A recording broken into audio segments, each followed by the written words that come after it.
Hari ini sebelum saya menyampaikan firman Tuhan, terlebih dahulu saya ingin mengucapkan Happy Valentine. Selamat Hari Kasih Sayang.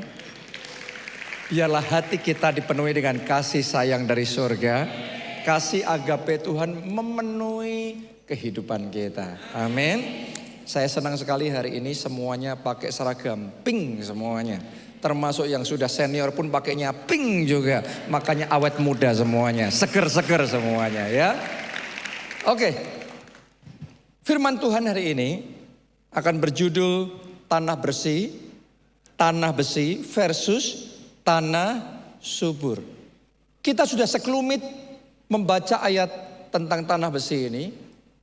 Di bagian yang pertama dari judul khotbah bulan ini yaitu langit terbuka. Tapi hari ini kita akan masuk lebih mendalam. Dan saya berdoa sementara firman Tuhan disampaikan, kuasa Allah akan bekerja. Dan semua tanah besi yang ada dalam hidup kita dihancurkan. Ya, dan digantikan dengan tanah yang subur. Sehingga sungguh-sungguh dalam hidup kita ini kita menikmati berkat Tuhan yang tersedia dan yang berkelimpahan itu. Mari kita baca Yeremia 17 ayat 5 sampai ayat yang ke-6. Beginilah firman Tuhan, terkutuklah orang yang mengandalkan manusia, yang mengandalkan kekuatannya sendiri, dan yang hatinya menjauh daripada Tuhan. Jadi Tuhan gak suka kalau hati kita itu menjauh dari Tuhan. Kita ngandalin orang ini, orang itu. Tapi hati kita menjauh dari Tuhan. Kalau ada di antara kita yang sekian waktu ini mungkin sibuk sekali. Sehingga hati saudara tidak tertuju sama Tuhan. Bahkan menjauh. Saya ajak kita ambil kesempatan. Sementara kita beribadah, saudara doa sama Tuhan dalam hati saudara. Tuhan, bahwa aku kembali mendekat kepada Tuhan. Bahwa aku kembali mengutamakan Tuhan dan mengandalkan Tuhan lebih dari segalanya. Karena kalau saudara lakukan itu, orang yang hatinya tertuju dan mengandalkan Tuhan, engkau diberkati. Oke? Nah, tapi yang mengandalkan diri sendiri, yang menjauh dari Tuhan, terkutuk kata firman Tuhan. Ayat yang ke-6. Ia akan seperti semak bulus di padang belantara.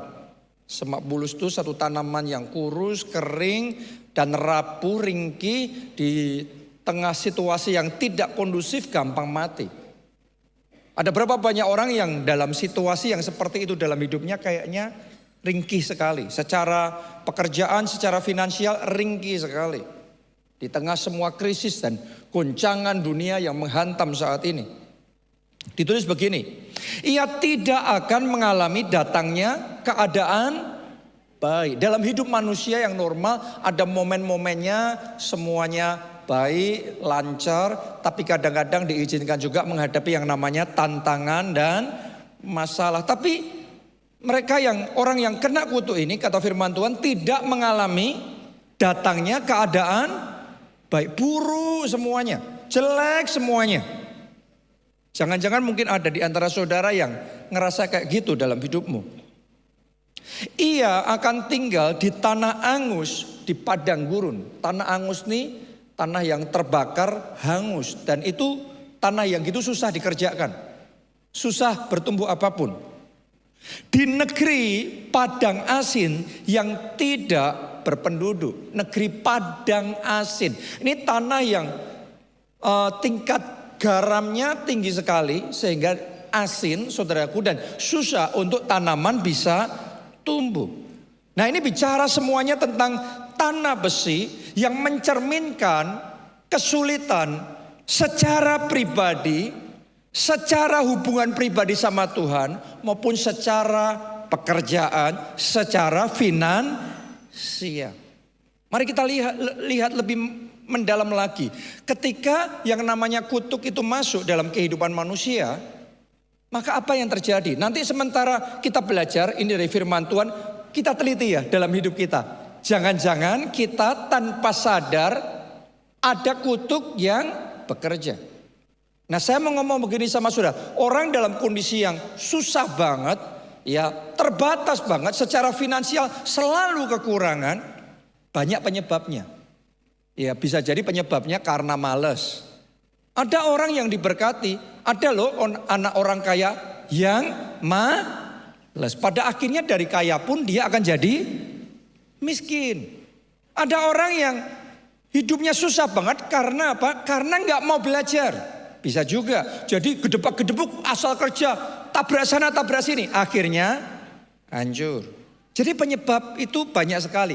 Tapi Anda harus tahu salah satu penyebab orang hidup di dalam kemiskinan yang luar biasa adalah karena kutuk. Nah kita akan teliti yang satu itu hari ini. Ya. Jadi tidak semua karena kutuk. Tetapi salah satu penyebabnya karena kutuk. Mari kita baca Kejadian 3 ayat 17 sampai 19. Lalu firman-Nya kepada manusia itu, karena engkau mendengarkan perkataan istrimu dan memakan dari buah pohon yang telah kuperintahkan kepadamu, jangan makan daripadanya. Ini adalah kisah pertama kali Adam dan Hawa, manusia jatuh dalam dosa. Ya, maka apa yang terjadi? Nggak taat sama Tuhan ya, jatuh dalam dosa. Ditulis begini, maka terkutuklah tanah karena engkau. Adam dan Hawa yang jatuh dalam dosa, yang berbuat salah. Tapi Anda lihat ini, begitu kutuk masuk, yang pertama kena tanah, kena kutuk. Ini yang saya sebut dengan kutuk tanah besi. Tadinya Adam dan Hawa di Taman Eden menikmati hidup yang penuh dengan kelimpahan. Tapi begitu kutuk ini masuk, hidupnya sama, pekerjaannya sama. Sekarang semuanya berbeda, hasilnya berbeda. Tanah itu saudaraku sesuatu yang menghasilkan, memberikan penghasilan. Berarti tanah bicara tentang apa? Pekerjaan kita, tentang bisnis kita, tentang karir saudara masing-masing. Ketika seseorang tanahnya kena kutuk seperti Adam, maka seolah-olah semuanya ketutup. Akses menuju Eden, Taman Eden, ketutup. Jalan-jalannya ketutup. Berapa banyak orang yang merasa dalam hidupnya mau usaha apapun seolah-olah semuanya ketutup. Keuangannya ketutup tanpa sadar kena kutuk. Lanjutkan ya. Nanti Anda akan melihat level demi level kutuk ini masuk lebih dalam dan lebih dalam lagi. Ditulis begini. Dengan bersusah payah engkau akan mencari rezekimu dari tanah seumur hidupmu. Tadi di situ ada kata susah payah. Dan Alkitab menyampaikan ini sebagai salah satu bentuk di dalam kutuk itu, yaitu kutuk susah payah. Ya, saudaraku harus bisa membedakan antara susah payah dengan kerja keras. Kalau susah payah itu kutuk. Kalau kerja keras, tanamkan ini dalam benak saudara, kebenaran firman Tuhan ini. Kerja keras itu berkat. Karena itu saya berdoa buat semua jemaat keluarga Allah di tempat ini. Bukan orang-orang yang malas. Semuanya orang-orang yang tekun. Semuanya pekerja keras. Semuanya giat di dalam pekerjaan kita masing-masing. Semuanya ulet dan rajin di dalam bidang saudara. Amin. Dan bukan cuma kerja keras, tapi kerja keras yang happy. Saya berdoa Anda kerja kerasnya happy. Anda enjoy di dalam kerja keras. Anda pernah nggak ketemu dengan orang yang kalau kerja semuanya serba mengeluh, serba susah, serba sedih, serba susah. Tapi ada orang yang kerja keras bahkan lebih dari yang lainnya. Tapi enjoy saja, tapi happy. Dia sangat menikmati pekerjaan. Saudara, saya mau ngomong, itu berkat. Dan doa saya berkat yang seperti itu terimalah dalam nama Tuhan Yesus. Mulai hari ini Anda happy di dalam bekerja. Anda excited, Anda menikmati pekerjaan saudara. Indah orang kalau bekerja happy hatinya. Benar nggak? Nggak perlu hari libur. Makanya orang kalau happy dalam bekerja seringkali nggak punya hari libur. Libur pun tetap bekerja karena enjoy. Ada orang yang baru kerja sebentar sudah ngeluh sudah. Kenapa? Kepayahan, keberatan dalam hatinya. Dan kerja pun gak ada hasilnya. Kena kutuk, susah, payah. Dapatnya cuma payahnya aja. Nggak ada berkatnya, kenanya cuma payahnya aja. Lanjutkan ayat 13.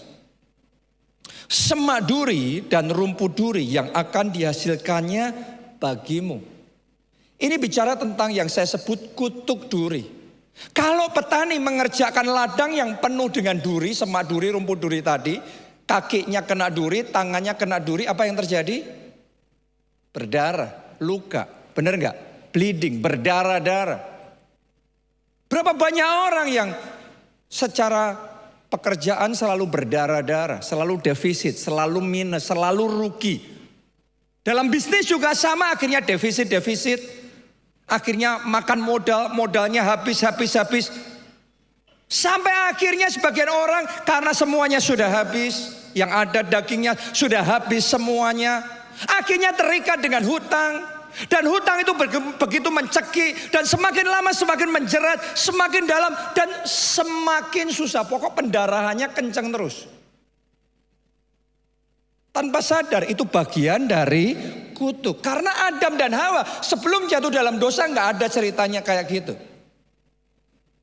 Yang ada keberkatan, yang ada surplus, yang ada kelimpahan. Tapi kutuk ini membuat mereka berdarah-darah. Lanjutkan lagi. Dan tumbuh-tumbuhan di padang akan menjadi makananmu. Sebelum jatuh dalam dosa Adam dan Hawa, makannya buah-buah yang berkualitas paling tinggi di Taman Eden. Buah-buah yang segar, yang fresh, yang bagus, yang menyehatkan. Tapi sejak diusir dari Taman Eden, sejak kena kutuk itu, mereka makannya tumbuh-tumbuhan di padang. Jadi sesuatu ini bicara tentang kutuk kehidupan yang tidak layak. Berapa banyak orang yang di dalam kehidupannya benar-benar sampai di garis kemiskinan, kehidupannya nggak layak, hidup dengan tidak layak, tinggal di tempat tinggal yang tidak layak, makan makanan yang tidak layak, tidak berkualitas, tidak bergizi, dan sangat susah sekali. Ini lebih dalam lagi. Jadi kutuk itu ada level-levelnya, mencengkram dan menghancurkan sampai di titik paling rendah. Ayat yang ke-19. Dengan berpeluh engkau akan mencari makananmu sampai engkau kembali lagi menjadi tanah, karena dari situlah engkau diambil, sebab engkau debu dan engkau akan kembali menjadi debu. Nah, sudah menderita kayak tadi itu dicatat di bagian-bagian sebelumnya. Yang jadi masalah penderitaannya ini sampai mati, sampai debu kembali menjadi debu. Ini yang namanya kutuk seumur hidup. Gak ada datangnya hari yang baik, gak ada datangnya hari yang indah, hari yang menyenangkan. Semuanya buruk dan semuanya jelek, semuanya seumur hidup sampai mati. Tapi saya berdoa ya, hari ini kuasa kutuk itu dipatahkan oleh kuasa firman Tuhan, dan kutuk dirubah menjadi berkat. Dan ketika kuasa berkat itu bekerja dalam hidup saudara, maka kutuk penderitaan seumur hidup itu diganti menjadi blessing for 1,000 generation.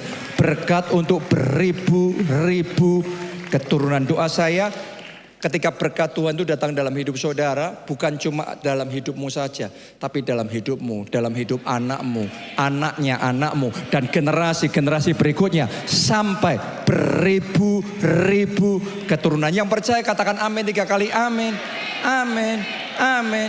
Tepuk tangannya yang paling meriah buat Tuhan kita. Pertanyaannya sekarang, bagaimana caranya mengubah dimensi kehidupan tanah besi itu menjadi tanah yang subur? Karena kalau masih tanahnya dalam hidup seseorang besi, mau dikerjain kayak gimana pun, yang kerja yang kesakitan. Mau ditaburin kayak apapun, benih apa yang bisa tumbuh di tanah yang besi? Tapi kerja keras yang sama, benih taburan yang sama, ketika ini tanah yang subur, beda loh saudaraku. Anda bayangin ya, mencangkul di tanah besi sama mencangkul di tanah subur. Mencangkulnya sama, tapi experience-nya, pengalamannya berbeda. Menaburnya sama, tetapi hasilnya berbeda. Dan Alkitab mencatat, benih yang ditaburkan di tanah yang subur akan berlipat ganda 30 kali, 60 kali, 100 kali. 2025 ini doa saya, tuaian 100 kali ganda Tuhan kerjakan di dalam hidup saudara. Pertanyaannya, bagaimana caranya supaya kita bisa berpindah dari tanah besi menjadi tanah subur? Kuncinya adalah kuasa salib Yesus Kristus. Kenapa saya ngomong begitu? Karena Alkitab yang mengatakan Yesus turun ke dunia, mati di kayu salib buat saudara dan saya. Nomor satu, supaya dosa-dosa kita diampuni. Supaya kita harusnya binasa, tidak binasa, melainkan beroleh hidup yang kekal. Tapi ternyata enggak cuma itu saja. Yesus juga mati di kayu salib untuk menanggung kutuk. Sehingga Anda dan saya enggak harus lagi menanggungnya. Enggak harus lagi hidup di bawah kutuk. Dan mengganti itu dengan berkat.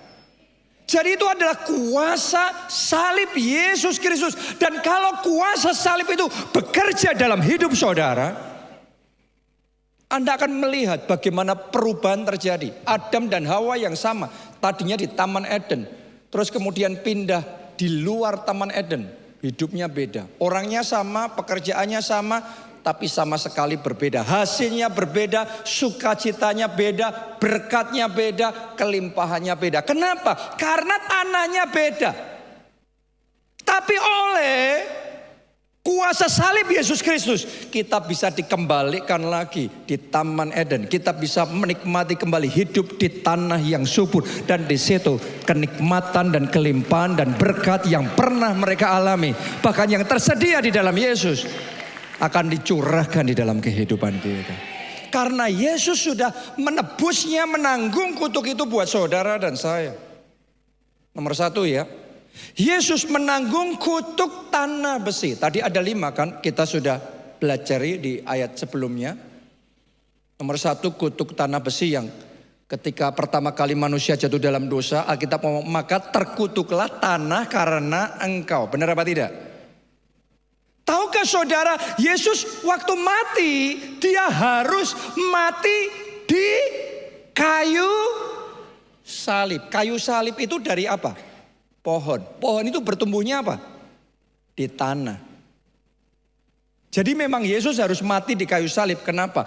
Karena Yesus sedang membatalkan kutuk tanah besi itu dalam kehidupan kita, supaya tanah besi diganti dengan tanah yang subur, sehingga kita bisa dikembalikan menikmati kehidupan yang diberkati oleh Tuhan. Oh, saya berdoa untuk jemaat di tempat ini, di atas juga balkoni, dan ada yang mengikuti secara online. Doa saya, dimensi kehidupan tanah yang subur. Tanahmu diberkati Tuhan, pekerjaanmu diberkati oleh Tuhan, keuanganmu diberkati. Trust me, percaya saya saudaraku, sama-sama engkau bekerja keras, tapi di bawah kutuk sama di bawah berkat itu hasilnya beda. Sekali lagi saya ngomong sama saudara ya, jangan salah paham ya. Jangan sampai ada yang berpikir hanya karena saudara diberkati terus kemudian Anda menikmati kelimpahan. Anda tetap harus bekerja keras loh. Karena kerja keras itu bagian dari berkat loh. Tapi yang pasti hasilnya akan berbeda. Oke? Yang kedua, Yesus menanggung kutuk susah payah. Masih ingatkah saudaraku, dalam perjalanan menuju ke Bukit Golgota, dia hendak disalibkan. Yesus itu harus susah payah begitu rupa. Dia dihajar sampai tubuhnya hancur. Dan dia harus pikul salib itu. Dengan kepayahan dia harus sampai di Golgota. Memang itu harus dilakukan. Kenapa? Karena dia sedang menanggung Kutuk susah payah itu supaya kita yang harusnya menanggungnya tidak perlu lagi menanggungnya. Supaya kutuk susah payah itu dipatahkan dari hidup kita. Dan susah payah diganti dengan sukacita. Oh, biarlah hatimu dipenuhi dengan sukacita. Karena sudah bisa ngelihat ya, saya tuh sekarang ini kalau ketemu orang saya ngelihatin wajah orang gitu. Tanpa orang itu berkata-kata kadang-kadang kita bisa tahu ya, hidupnya susah payah. Tapi ada orang-orang yang ketika kita ketemu kita bisa melihat ya, ada sesuatu yang terpancar dari wajahnya. Itu ada sukacita ilahi. Doa saya, sukacita ilahi itu memenuhi hidup saudara. Dan Anda di dalam bekerja, Anda bekerja dengan sukacita. Anda enjoy di dalam pekerjaan. Anda mencintai pekerjaan. Anda enjoy dalam pekerjaan saudara. Sukacita. Nomor 3. Yesus menanggung kutuk duri. Kutuk duri. Di kayu salib ingatkah? Ada mahkota yang dikenakan di atas kepalanya. Itulah mahkota duri. Yang gak cuma ditaruh, tapi itu ditekan paksa sampai menembus tulang kepala Yesus. Sampai itu mengeluarkan darah. Itu wajahnya berlumuran darah. Dan itu memang harus terjadi. Kenapa? Karena Yesus yang sedang menanggungnya. Supaya semua duri-duri yang membuat hidup kita begitu menderita, berdarah-darah dan begitu susah, itu dipatahkan dan dibatalkan. Dan kalau durinya sudah disingkirkan, apa yang terjadi? Kalau tadinya petani kerja di sawahnya banyak durinya dan pendarahan, bleeding terus. Tapi sekarang durinya sudah dibersihkan, maka dia nggak lagi terluka. Dan gak lagi terluka, kakinya sembuh. Tangannya yang terluka bisa dipulihkan. Doa saya tahun ini keuanganmu disembuhkan. Pekerjaanmu dipulihkan oleh Tuhan. Kenapa? Karena kutuk duri itu sudah dilenyapkan. Digantikan dengan berkat Tuhan yang besar. Bahkan berkat yang tebal. Bahkan berkat yang berkelimpahan. Oleh kuasa salib Yesus Kristus. Yang keempat, Yesus menanggung kutuk kehidupan yang tidak layak. Jalan salib Yesus Kristus itu semuanya perlakuan yang tidak layak yang harus dia lalui. Pakaiannya dilucuti dan diundi. Dia diludahi dan dicemooh. Dihina dan difitnah oleh orang-orang upahan itu. Waktu dia haus, dia minta minum. Dikasih minum anggur masam. Jadi ini bicara tentang kehidupan yang tidak layak. Dan itu harus dia tanggung di kayu salib. Supaya apa? Kita nggak harus lagi menanggung kehidupan yang seperti itu. Supaya Anda dan saya bisa keluar dari garis kemiskinan. Supaya kita bisa mulai menikmati hidup yang berkemenangan. Hidup yang maju dari satu kemuliaan pada kemuliaan yang berikutnya. Hidup yang dibawa oleh Tuhan untuk tetap naik dan tidak turun. Tadi itu kalau Anda lihat ya, kutuk itu membawa kita turun terus.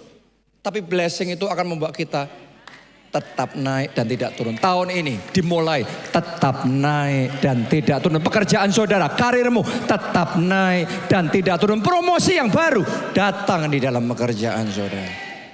Oleh kuasa salib Yesus Kristus. Dan yang kelima, Yesus harus menanggung kutuk penderitaan seumur hidup. Menderitanya Yesus, Alkitab mencatat Yesus itu menderita sampai mati dan mati di kayu salib. Jadi dia bukan cuma menderita setelah itu sudah. No, dia harus menderita sampai mati di kayu salib. Kenapa? Karena harusnya kita yang menderita sampai mati itu. Tapi Yesus yang tanggung kutuk itu buat kita supaya mulai dari sejak saat ini, saya berdoa ya buat saudara. Kalau selama ini dalam hidupmu isinya semuanya jelek, semuanya penderitaan, semuanya minus, semuanya susah, nggak ada baik-baiknya. Babak-babak hidup yang kayak gitu tutup buku ya mulai hari ini. Dan doa saya babak yang baru dibuka, dimulai babak yang penuh kemenangan, babak yang penuh berkat. Biarlah terang Tuhan datang, kemuliaan Tuhan terbit atasmu. Bangkitlah dan menjadi teranglah. Karena ini babak yang baru, lembaran yang baru, level yang baru yang tersedia buat Anda dan saya oleh kuasa salib Yesus Kristus. Ajaib sekali. Cuma sebagian orang merasa heran. Kenapa ya ada orang Kristen sudah terima Yesus sebagai Tuhan dan Juru Selamat. Harusnya kuasa salib ini tersedia dalam hidup kita. Tapi kenapa kok sebagian orang seolah-olah kuasa kutuk itu masih bekerja. Bahkan tadi sementara firman ini disampaikan, ada nggak saudara yang merasa kok saya ngalami yang ini, saya ngalami sampai di level ini, kutuk itu sampai di level ini. Padahal sudah percaya Yesus, padahal ada kuasa salib itu. Saya mau ngomong sama saudara begini, belajar mengaktifkan kuasa salib itu. Karena kuasa itu tersedia, kalau kita nggak pakai, maka nggak berguna buat kita.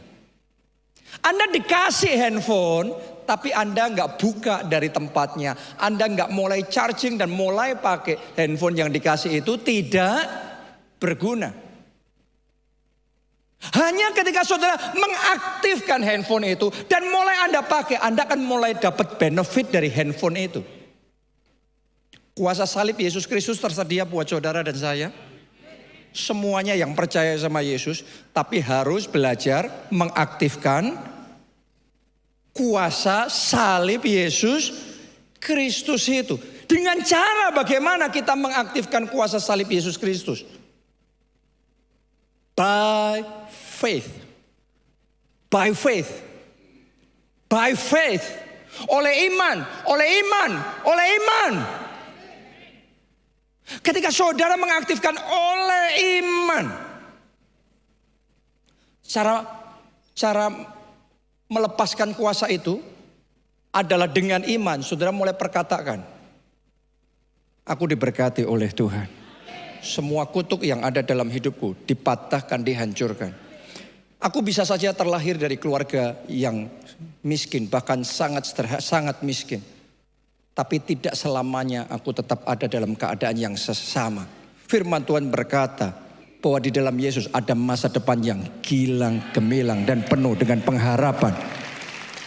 I am blessed, I am highly favored. Aku diberkati, kasih karunia yang besar tersedia dalam kehidupanku.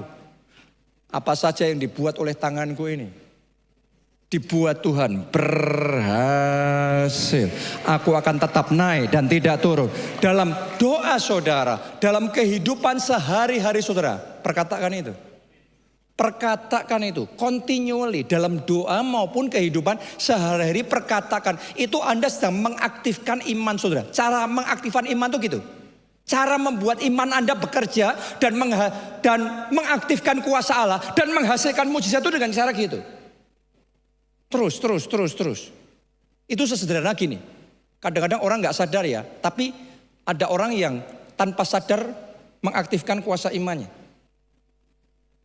Tadinya dia dari keluarga yang susah banget, miskin banget, menderita banget. Dan dia hidupnya sangat berat sekali.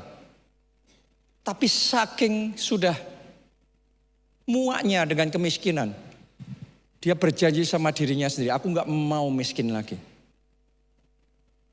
Aku sekarang miskin, tapi aku tidak mau tetap miskin. Aku harus keluar dari kemiskinan. Dan dia ngomong itu tiap hari. Dia gak ngomong cuma sekali, disuruh ngomong terus ngomong. Enggak. Itu perkataan terus menerus. Aku harus keluar dari kemiskinan. Aku harus sukses.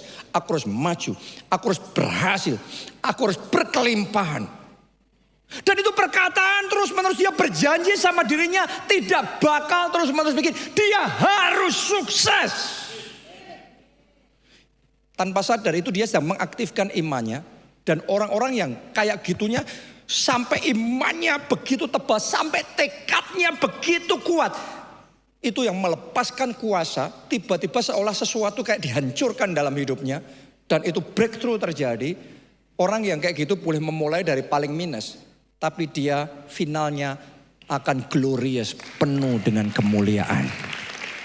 Jadi hari ini oleh kuasa salib Yesus Kristus Anda mulai hancurkan semua kutuk duri, semua kutuk susah payah. Anda mulai perkatakan, tanganku ini diberkati oleh Tuhan.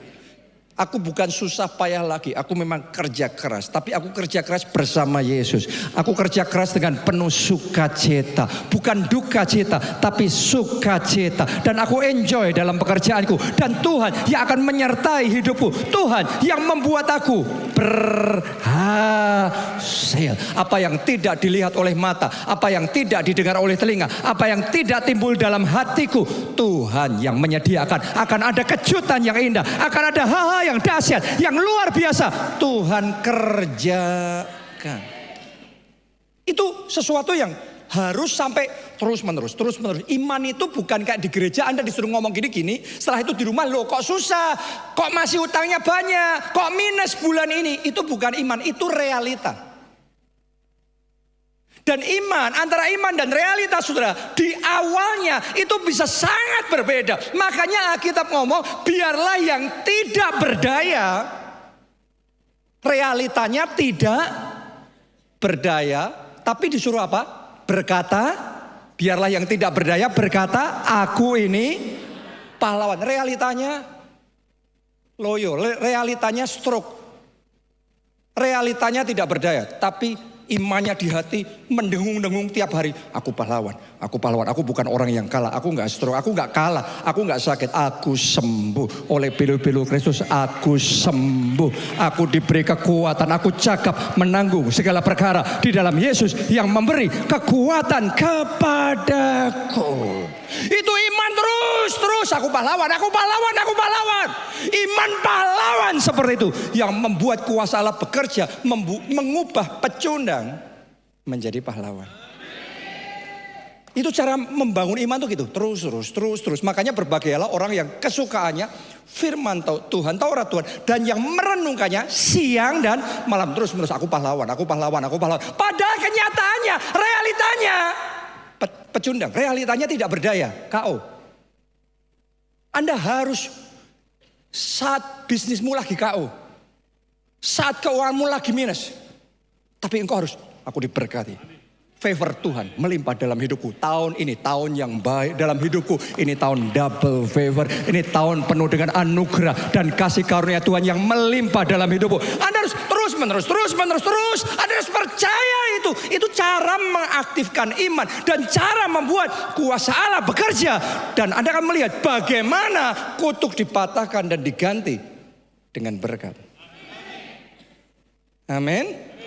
Kalau kuasa Allah sudah bekerja, maka semua tanah besi itu akan dihancurkan.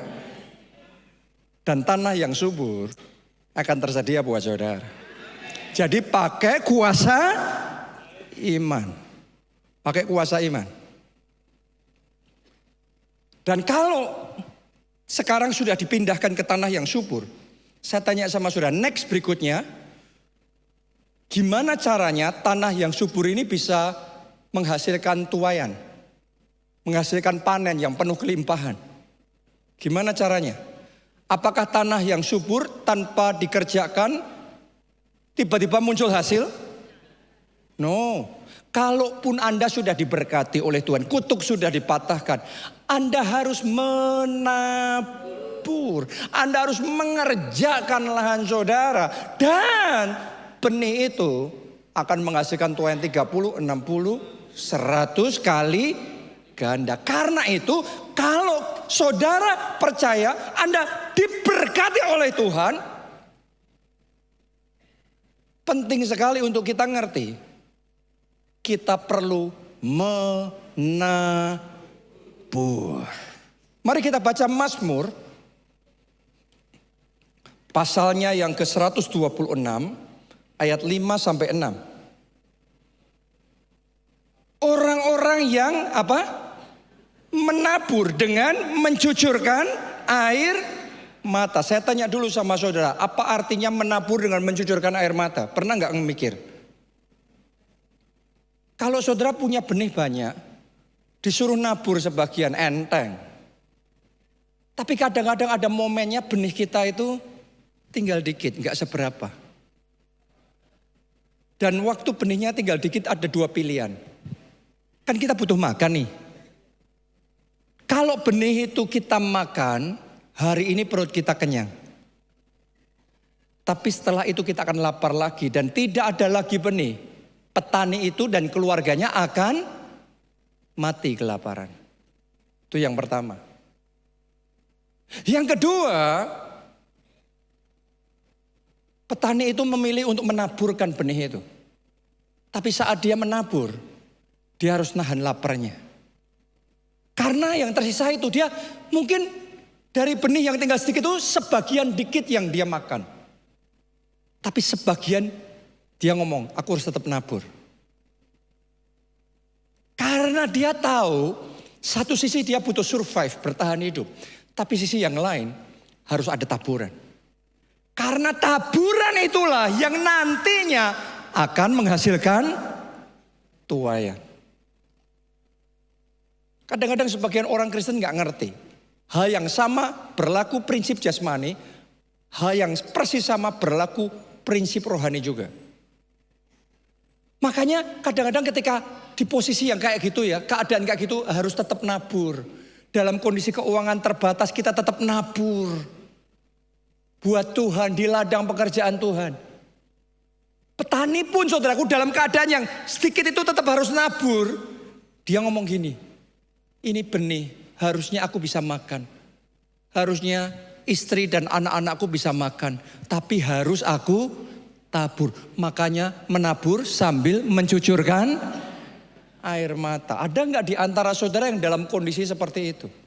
Doa saya, Anda tetap diberi iman oleh Tuhan. Seterbatas, sesusah apapun, tetap belajar menabur. Saya pastikan dalam hidup saya, tahun demi tahun tetap menabur. Dalam keadaan penuh tantangan, dalam keadaan krisis, dalam keadaan yang baik, tetap menabur. Karena saya percaya secara rohani, hukum rohani, prinsip yang seperti itu berlaku.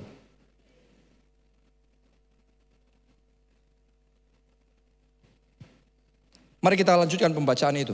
Mazmur 126 tadi ayat 5 dan 6. Orang-orang yang menabur dengan mencucurkan air mata. Kalau ada di antara saudara yang hari ini mulai menabur dengan mencucurkan air mata. Ini firman Tuhan. Akan menuai dengan bersorak-sorak. Orang yang berjalan madu dengan menangis sambil menabur benih. Pasti pulang dengan sorak-sorak sambil membawa berkas-berkasnya. Oh, Anda bisa bayangin gak? Awalnya petani itu naburnya sambil mencucurkan air mata. Tapi ketika tuain itu datang. Wow, abundance. Panen raya, kelimpahan. Anda bisa bayangkan gak? Wajah petani itu pulang membawa berkas-berkasnya. Doa saya dalam nama Tuhan Yesus 2025 ini ada panen raya. Ada tuaian yang Tuhan kerjakan dalam hidup saudara. Tapi penting sekali untuk kita menabur. Menabur. Karena tanpa menabur gak ada tuaian. Ketika mereka mulai menabur baru muncul tuaian. Bukankah itu yang diajarkan juga?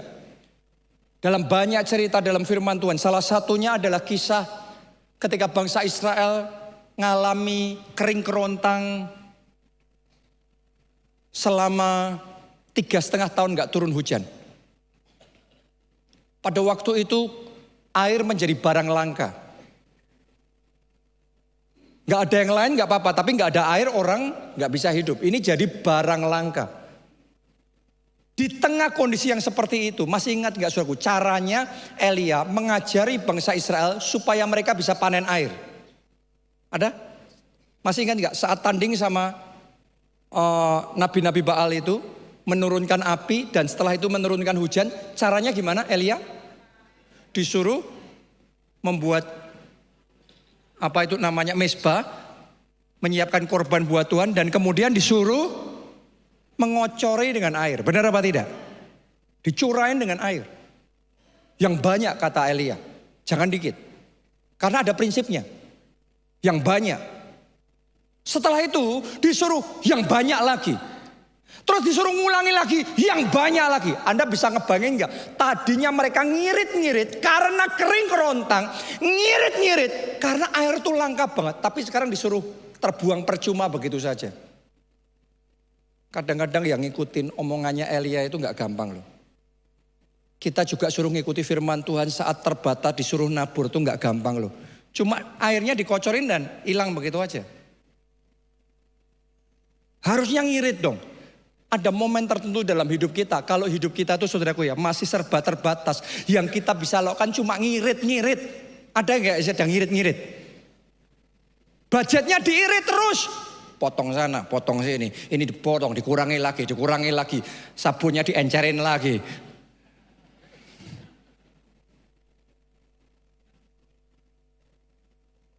Ya memang nggak ada pilihan. Kalau kondisinya serba terbatas, so bisanya cuma ngirit-ngirit. Tapi ternyata ada momennya Elia ngajarin bangsa Israel. Kalau kamu mau keluar dari kondisi kayak gitu. Kan kamu sudah berusaha ngirit 3,5 tahun dan gak bisa-bisa. Tapi ada caranya. Kamu harus belajar menabur. Dan ketika mereka menabur. Di situ kuasa Allah bekerja dinyatakan. Dan Alkitab mencatat gini. Tiba-tiba langit itu menjadi gelap, pekat. Dan turunlah hujan yang deras. Begitu hujan deras itu turun, ngiritnya berhenti. Kelimpahannya datang. Itu ada ayat firman Tuhan yang berkata, kamu akan makan banyak-banyak sampai kenyang. Saya nubuatkan ada orang-orang di tempat ini, Tuhan akan pindahkan saudara dari dimensi ngirit-ngirit. Jadi dimensi kelimpahan yang belum pernah Anda alami sebelumnya, Tuhan kerjakan dalam hidup saudara. Dan itu dimulai dari mereka menabur. Dan di situ hujan itu tercurah. Oh, sesaat lagi saya mau berdoa buat saudara supaya open heaven, langit terbuka, dan rain of blessings, rain of favor tercurah dalam hidup kita. Saya ngerasain dalam hidup saya itu benar-benar hujan berkat. Hujan favor Tuhan. Itu tercurah dengan deras. Dan doa saya hal yang sama mulai saat ini. Alamilah dan terima